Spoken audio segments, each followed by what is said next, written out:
We're here to catch up with Tina Oakley, HR Director at Gatwick Airport. Hi there, how are you? I'm very good, thank you. Good. We'll kick off with, if you could just tell us a little bit about yourself, who you are, what drew you to HR, and what attracted you to Gatwick. Okay, there's a lot of questions there. Yeah. I'm Tina Oakley and I've been at Gatwick for 3.5 years. Prior to that I was at British Airways, P&O Ferries and Hovis in HR capacities. I guess the draw to Gatwick was it was a company that really was going places. It's very dynamic, very changing, investing in the future. You'll see just from the infrastructure how much it's changed and grown. So it was a company that really, was going to be very strong in achieving its ambition. So that was what attracted me here. And obviously having worked for British Airways, I'm coming back home to airport environment, which I really love. I find it very stimulating working in an airport.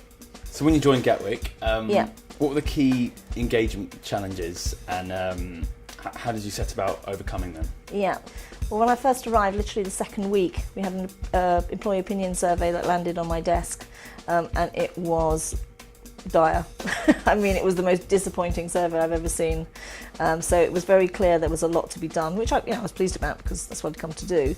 But it was really, I think, if you boil it all down, there was no relationship between our frontline staff and their management. They didn't even know who their line manager was sometimes. So the start point was, for me, was to go out and talk to lots and lots of staff to get under the skin of that survey and really get a feel for what was happening. So we did what we called the big conversation, where I went out and spoke to loads of people in focus groups and one-to-one structured interviews. It's a great way when you just arrive to go and meet loads of people. A good excuse to go and be nosy and see what people do. So it was actually a really good platform for starting off. At what stage in employee engagement, in the employee engagement in journey at Gatwick, would you say you're at now? And how's Gatwick leading? Well, we've come a long way, but we still have so much to do.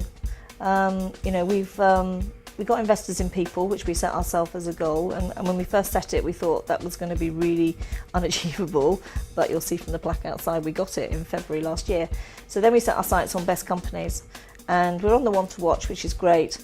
But we do still have a lot to do around leadership and engagement of our people in communications. So we're 10 times better than we were, but we're nowhere near as good as we want to be as an employer. Okay, so where do you see yourself in 5 years from now?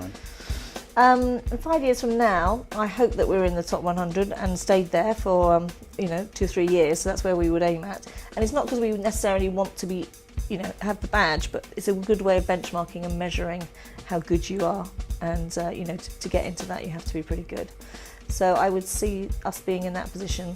Hopefully with the second runway as well, so we'll be looking to the future as well and looking to building more infrastructure here and a huge amount of employment here as well.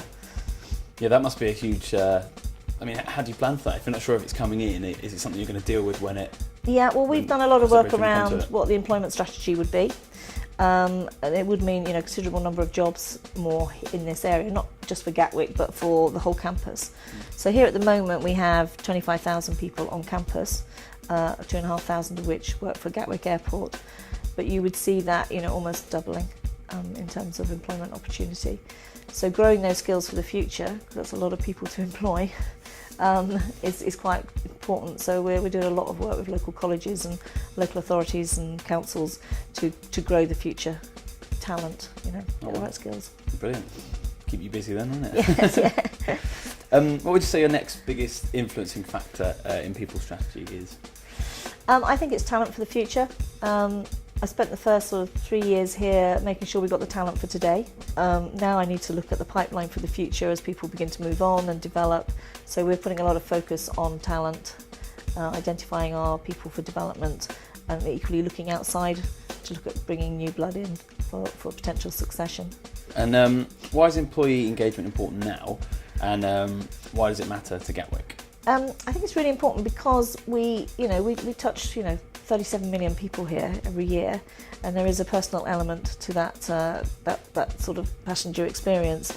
So we want to have the very best passenger experience here consistently, not just occasionally, but all the time.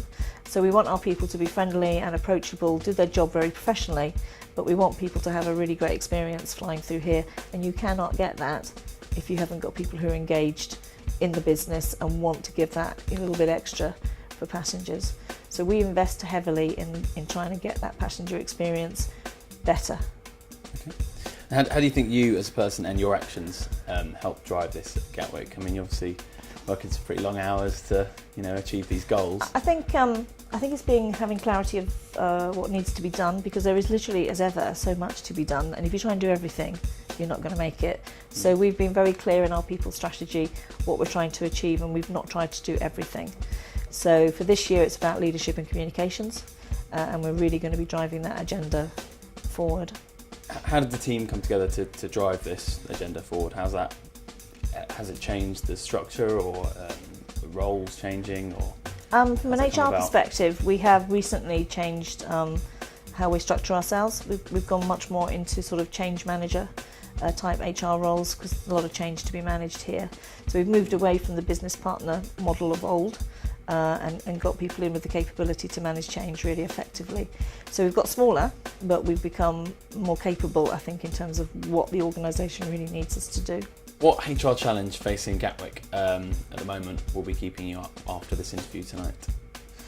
I think increasingly succession is the thing that worries me. That people have been here for 3 to 4 years in the main. That's the time when people begin to want to look elsewhere, and they'll have learnt greatly here, because it's a great place to grow. So I think succession for key roles is probably one of the things that concerns myself and the CEO the most. And what are you most looking forward to in Gatwick's future? Lots of things. I mean, it's just such an exciting place to be that there's something to look forward to every day, really.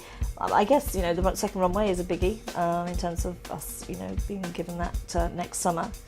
But I think just immediately ahead is the summer, which is going to be very, very busy here. So having a really successful operation is something that we're looking forward to. We've planned for it. We've got special star days that we've identified that are going to be really heavy on people coming through, so we make sure we're all lined up behind it, and that will include people like myself going out into the front line during the summer to help. So I quite like doing that. So we're looking forward to the summer and having a really successful one. Now the scale of Gatwick must pose a challenge for HR. I mean, you mentioned how many people work here. Yeah.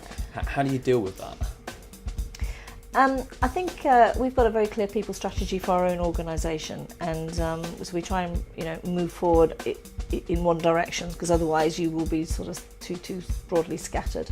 But each department has its own people plan, so wherever their particular issues are, whether it's the commercial team getting the right talent in, or whether it's the frontline recruitment, everyone's got their own people plan. So we're very clear what needs to be done and very focused on what needs to be delivered.